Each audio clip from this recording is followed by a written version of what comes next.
Hello, it is Harrow's Hall of Literature.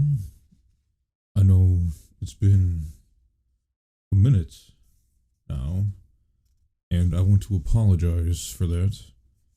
I had read some comments, people saying they can't wait for the next one, and that is on me, but there was a lot of things that kind of went on in my life in a short amount of time. I'd gotten a big promotion at work that took over a lot of my life for the past month, and I also had to plan a move, so that really took over a lot. But I do appreciate people who have waited, and I am glad to be back. I really am. Now, where we left off, we were reading Legends and Lattes by Travis Baldry. We were on chapter 6. Now, I don't remember much of what happened, so we are gonna. I'm gonna relearn because you've watched the past few readings. So, chapter 6, aka page 54. Let us begin. Viv's lack of concern was vindicated, and Tandri did indeed turn up the following morning. Viv was wringing out her wet hair into the street, a half-full bucket by her side. She'd reverted to camp bathing after discovering she disliked visiting the nearest bathhouse. She coiled up her hair and pinned it, and stood palming water off her face. I should have said when we'd start, she said. Can't open yet, still waiting on a delivery. It seemed there was plenty to do already, Tandri observed. She was just as severe and direct as the previous day, with none of the sensual sway that Viv had noted in her other succubi she'd met. Although, admittedly, that was a vanishingly small number. Only the syrup gloss of Tandri's hair and a sinus lash of her tail hinted at anything but crisp efficiency. Oh? Asked Viv. I'll need to know what I'll be doing. No time like the present. Right. Well, I can't really show you the particulars until the equipment gets here. The plan for today was to sort out some dishware and furnishings. I'm not much of a decorator, but I've got a few ideas. I was going to find a potter and see about tables for the street. Some chairs, maybe? She waved vaguely. Some paintings, I thought. This would be an easy part, but it's very fiddly. If I could make a suggestion, said Tandri. It didn't sound like a question. Viv made a be my guest gesture. Food market is today and tomorrow, the same as every week. If you want to be thrifty about it and save lots of needless wandering, that's what I'd recommend. Willing to tour me around? It's your silver, said Tandri, and while her tone was even as ever, Viv thought she caught a ghost of a smile. In Viv's experience, most of the non-martial folk she met stepped carefully in her presence as though cringing from a blow that would never come. She enjoyed the succubus' frank disposition. Cal had an entirely different species of that bluntness. She wondered again about the Scalvert stone and what it promised to draw to her. Viv locked up and followed Tandri north of her high street to a long, curving thoroughfare where many of the tradesfolks clearly had permanent stone fronts or workshops. She was surprised to note that it was near where she'd visited the locksmith when she first arrived. Most vendors had awnings, tables, and displays set up on the wide street. There was already a thickening mass of shoppers. They browsed for a few hours. Past noon, Viv kept her eyes out for the items on her list, and Tandri deftly steered her away from some bad guys, nothing subtle cracks in pottery or poor joins in ironwork. Without prompting or permission, she took over the process of negotiating, and Viv could see that, despite how thoroughly she cloaked herself in neutral clothing and poise, and Tandri did trade on physical allure at all, these merchants responded to something. In the end, Viv paid for a full set of clay plates, mugs, and cups, and a pair of much larger copper kettles. She also secured a hefty box of pewter spoons and cutlery, a utensil hanger, a rug, 2 wrought iron tables with chairs to match, 5 wall lanterns, assorted cleaning supplies, and a scattering of pastoral paintings that Viv thought looked blurry, but Tandri maintained were evocative. In most cases, the succubus secured delivery as part of the deal, although Viv carried the box of cutlery and the utensils hanger under one arm as they left. After dropping them off at the shop, Viv insisted on thanking Tandri with a late lunch. There was a Fey-run eatery on the high street that only opened during the day, and somehow it seemed appropriate to the moment. The day was warm and the smell of the river was strong. They sat on one of the tables in the street. Fake cuisine was known for its buttery breads and artful presentation, and while Viv wasn't normally particular about what she ate, she had to admit that she'd acquired a taste for it. So, she said as they waited on their meal, have you always lived here, in Thun? No, replied Tandri, poised in her seat. I've lived lots of places. The succubus then smoothly redirected, and you're clearly not the cosmopolitan sort. Why Thun? Viv thought about the key lines and the real reason she'd chosen Thun, and figured that it was thorny to explain. She settled on a truthful but less complicated response. Research, she said. Viv glanced ruefully down at herself. You wouldn't know it to look at me, but I do a lot of reading. Anyway, once I got it in my head to do this, I spent a lot of time at Thunames, talked to a lot of people, and this seemed the best place for plenty of reason. Coffee, said Tandri, quirking a small smile. Not tea, long-held dream, or just a change of pace. Viv explained her encounter with it, and Azimuth a little more eloquently than she'd managed with Cal. Tandri looked thoughtful. Seems a far cry from what you might have done before, And what line of work do you assume I was in? Viv arched a brow. Tandri looked stricken. You're right. That was stupid, especially. Viv snorted. I'm just baiting you. My hide's thicker than that, and for what it's worth, your assumption isn't wrong. You don't get this many scars farming. Tandri gave her a searching look and then appeared to relax. Their food arrived, and once Faye server left, Tandri lifted her mug of weak beer. Well, to misplaced assumptions. Viv raised her own drink. I'll toast to that. As they ate, Viv continued. I think I'd been looking for a way out for years, adventuring, fighting, hunting, bounties. You're either bleeding yourself slow from 100 wounds or waiting on one death blow. Would you get numb to the possibility of anything different? This was the first time something else made me feel a way I wanted to keep feeling, so here I am, with some blood still in me. Tandri nodded but said nothing. Viv waited, thinking Tandri might have something to say on her own behalf, but she quietly ate instead. Maybe another time. Still, it was a very pleasant meal. When they returned to the shop, an enormous gnomish crate sat in the street out front and waited atop it. Legs dangling sat a sturdy dwarf Viv knew well. Roon! She cried. What in the hell are you doing here? He leapt down and approached, tugging nervously at his braided mustache. Just making a delivery to an old friend, he said. Come here, you old stump, she said, opening her arms wide. His face broke into an expression of relief. He embraced her. Have you say, wasn't sure you'd want to see me, the way you left. She got down on one knee to bring her face closer to level. I'm sorry about that. I'd stopped to explain, tried to lay it all out. I thought I'd take myself out of it. Wasn't fair to you or the others, but... She shrugged helplessly. He searched her face, then nodded decisively and clapped on her shoulders. Well, you can tell us now you're clear of it, true? Yeah, I can do that. Then she looked up at the crate. But the delivery? Ah, well, my brother Canna runs the carriage post out of Azimuth. Saw your name was curious and let me know if I feared the ride security. Done it before. Have to say, after seeing the crate, I'm fair burning to know what you're up to. His eyes slicked behind her. Oh, this is Tandri. She's working with me. Viv stood and made introductions. Tandri, this is Roon. We ran together for a few years, I guess. Until very recently. Pleased to meet you, said Roon. Likewise. Well, we can't just stand in the street like this, said Viv. She unlocked the shop, then barred and opened the big doors. Roon helped me move this thing inside. Together they hauled it into the long table. Tandri followed them bemusedly. All right, said Viv. You're curious. You want to do the honors? Don't mind if I do, Roon replied. He took the edge of the hatchet he kept on his belt and gently popped up the corners of the lid, and they slid off. Inside, nestled amidst wood shavings, was a large silver box crowded with ornate pipework, gauges behind thick glass, a set of knobs and dials, and a pair of long-handled contraptions along the front. Viv, said Roon, who was standing on the bench to peer down at the crate.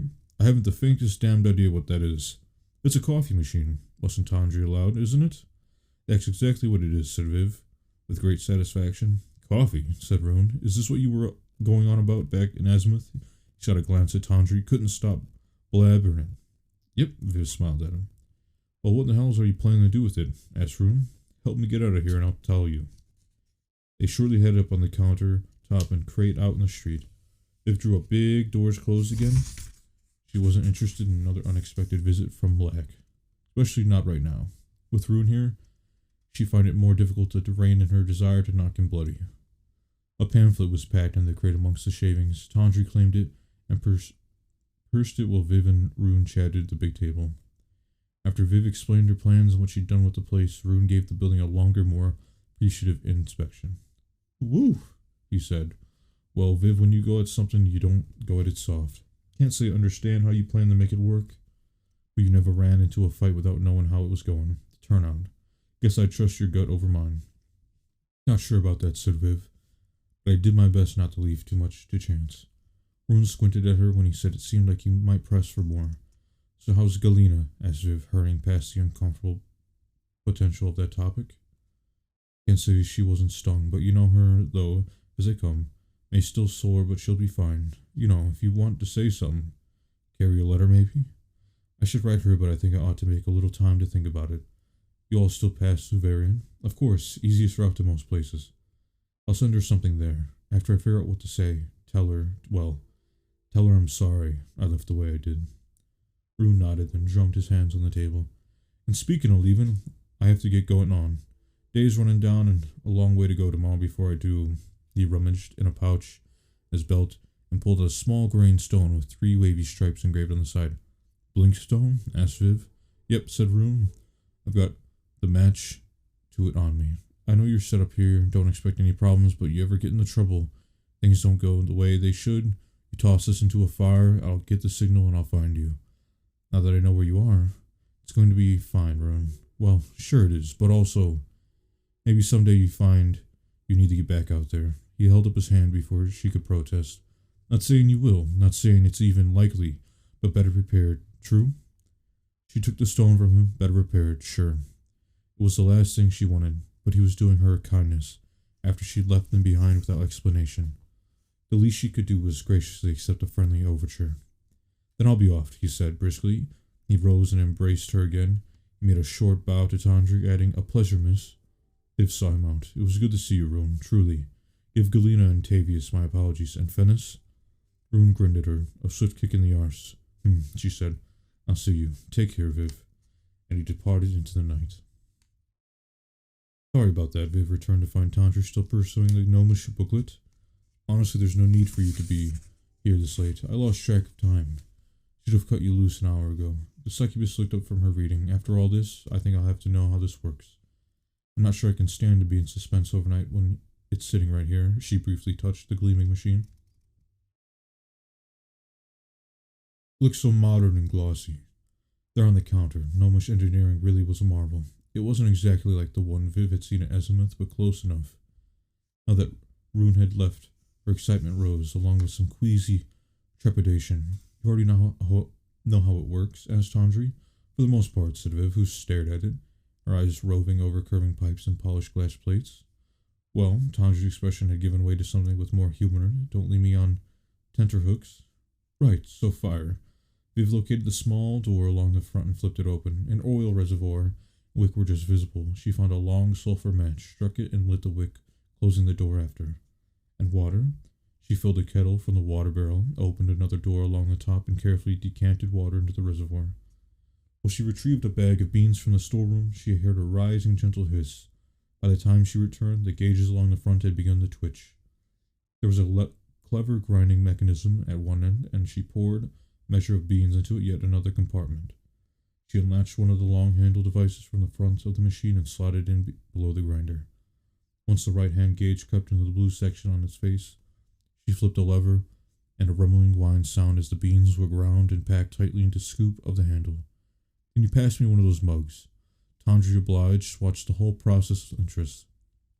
"Not for the final bit," said Viv, repeating the scoop in its original location, placing the mug beneath, and flicking another lever. A loud, sharp hissing, a gurgle, and the machine thrummed as water surged through the silver pipework. After several seconds of increasing noise, a steady trickle of brown liquid poured into the mug below. Viv waited a bit too long to cut the switch, but she could tell immediately that she'd mostly done it correctly. The smell that rose from the mug was rich and warm and nutty and perfect. She brought it to her nose, closed her eyes, and inhaled deeply. Gods, yes, that's it. Relief and elation surged through Viv in equal measure. "I really like it this way, but for a first-timer," Viv held the mug under the other spout and pressed the trigger along the top, and hot water burbled into a cup until it was nearly full. She turned carefully to Tantri and held the mug out. Here, go on. Careful though, it's hot. Tantri gravely took the mug and held it in both hands, tentatively sniffing at it. She brought the brim to her lips, blew it on for several seconds, and then took a very cautious sip. A long pause. Oh, said Tantri. Oh my. Viv grinned. This just might work. Chapter 7. When Cal next appeared with his tools, Viv proudly displayed the gnomish coffee machine. The hob was inspecting it with interest, thumbs tucked into his belt when Tantri appeared. Viv made the introductions. Charmed, said Cal, executing a deep bow. It's nice work, said Tantri, gesturing to the interior. I remember what it used to look like. The hob puffed up a little bit at that, and then Viv was sure she saw him struggling not to smile. But she only nodded and said inevitably, Deliveries from previous days' excursion began to arrive and continued piecemeal over the balance of the day. Cal hung the wall lanterns while Tantri and Viv uncrated and shelved the dishware, rolled out the rugs, and arranged the tables and chairs out under the front windows. Mid-afternoons, Cal excused himself to run a little errand. He returned a while later, struggling with the awkward bulk of wooden signboards. Breathing heavily, he sat it down with the front-facing way and drummed his fingers anxiously across its top. So, he decided I should have asked, but seemed you were undecided and nothing hanging yet. After thinking it over, I thought, well, Viv could swear his cheeks were flushing red. Ah, gods. He huffed and spun it around for her to see. The sign was in the shape of a kite shield, and the surface was routed out to leave 2 words embossed in a diagonal script, with a word whose profile she recognized dividing them. You don't have to use it, course. It was just a thought, and I had some idle time, and I figured, well, you need a sign. Can't have people thinking it's still a livery, he said, in a strained voice. The sign read, Legends and Lattes. Cal. Viv discovered her throat was a little thick. It's perfect. Well, he said, and then thrust at her with both hands. Tantri nodded thoughtfully. Very memorable. What's a latte? Bean water with milk, said Cal in a stage whisper, peering around the edge. Tantri made a face. Viv laughed and took the sign, holding it up to admire. Just for that, I'm going to make you a proper latte, and you're going to drink it. I got a fresh jug of milk in the cold box, and I was practicing this morning. First, let's hang that sign. It was tall enough that standing on a chair brought her in reach of the iron sign arm, and she looped the eye hook over the spikes. Cal had clearly measured in advance. They all stood back and admired it. One good turn deserves another. How about that milky bean water? Asked Viv, grinning at Cal. He made a show of grumbling about it, but watched it avidly as Viv demonstrated the entire process, finally frothing the milk under a silver spout that jetted steam. When she poured foam into the mug and placed it before him, he eyed it. Then after gingerly blowing on top of it, he took a sip. His eyes widened. Well, shit. Milky bean water, I'll be damned. He took another longer sip and burned his tongue. This I have to try, said Tantri. Cal gave it over while she whistled air through his scalded mouth. After a careful sip and a closed-eye evaluation, Tantri pronounced it excellent. There are gnomes in Thune. Why are they not serving this? She asked in a tone of wonder. Who knows, but I'd as soon they'd start. They didn't start. Viv replied, At least let me get foothold first. Cheers to that, said Tantri, taking a longer drink. Her tail snapped, a pleased whip-cracked motion. I have to have that back, thank you, said Cal, waggling his hand for it. Ain't you supposed to be learning to make 'em anyway?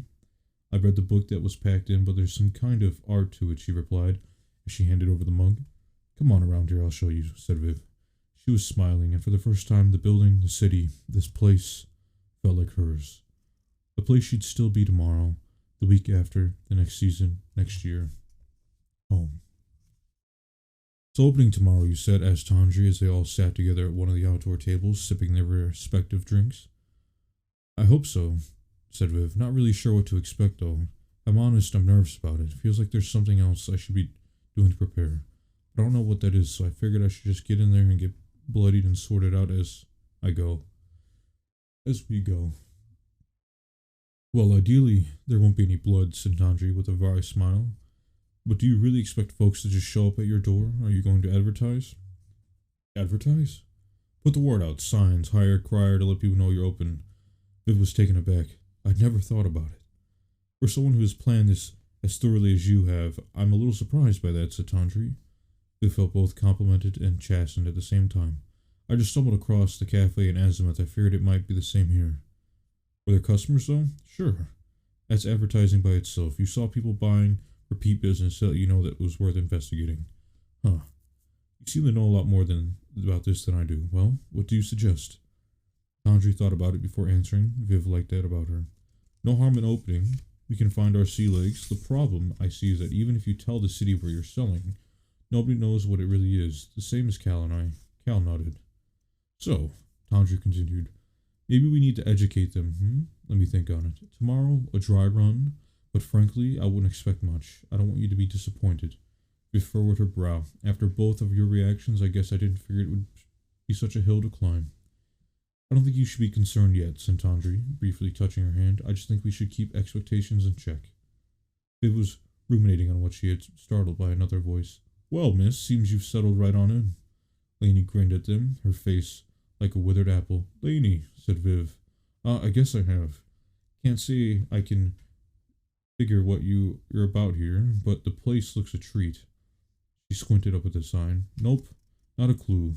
She brightened the placed a dish on the table with a dark round loaf on it. Seems you're celebrating, though, and today's my bacon day. Oh, thank you, stammered Viv. She introduced Cal and Tandri, and Lainey nodded and flapped her hands at them. Can I get you a chair and a drink? Viv held her mug up. I can show you what I'm doing here. Lainey made a big show of peering into the mug and sniffing deeply, and she flapped her hands. Oh, no need. My stomach don't appreciate anything new these days. You'll enjoy that, and bring the plate by tomorrow. She toddled back across the street. Viv retrieved cutlery, saw that what they surmised was a fig cake, and they all took experimental bites.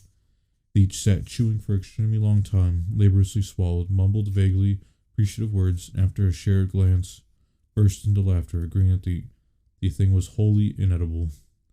They sat and chatted a little longer, then Cal finished his drink. Seeing as how you're all set and I'm paid up, he said, looking down the table, suppose the work's done, as for that goes, plenty to be getting on with down at the docks, of course. Well, I hope you'll come by, said Viv, as it was hard to keep the disappointment out of her voice. She'd gotten used to having him around. You stop in and you'll have coffee whenever you want it.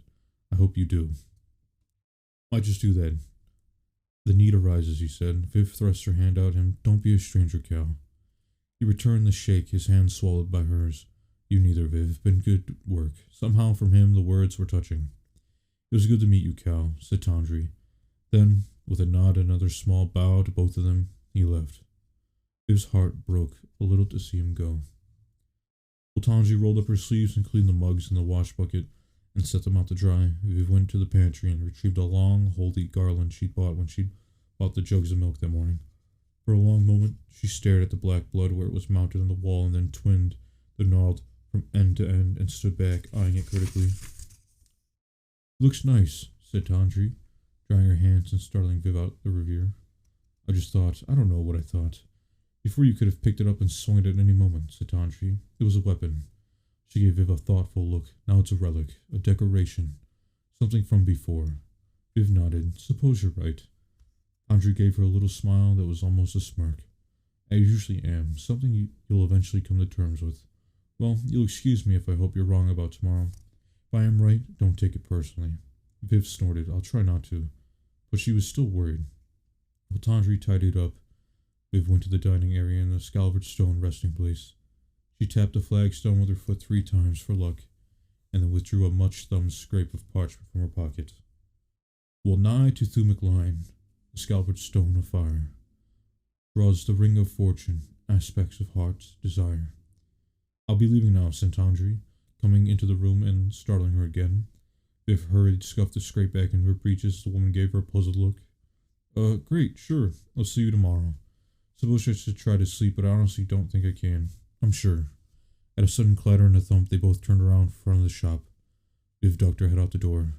Lainey's plate still sat on the wrought iron table, but a neglected fig cake, which had been nearly whole, was missing. Tandri joined her at the door and hummed. What in the 8 hells, said Viv. Well, whoever made off with it, said Tandri, I feel very, very sorry for them. Well, I'm going to call it there for right now. I am glad to be back now that I can continue reading. And hopefully, Harry's Halls of Literature can get a little bit more going with it now that I have time to do this. So I appreciate everybody Thank you for listening as always. And y'all have a good rest of your day, night, week. Mwah.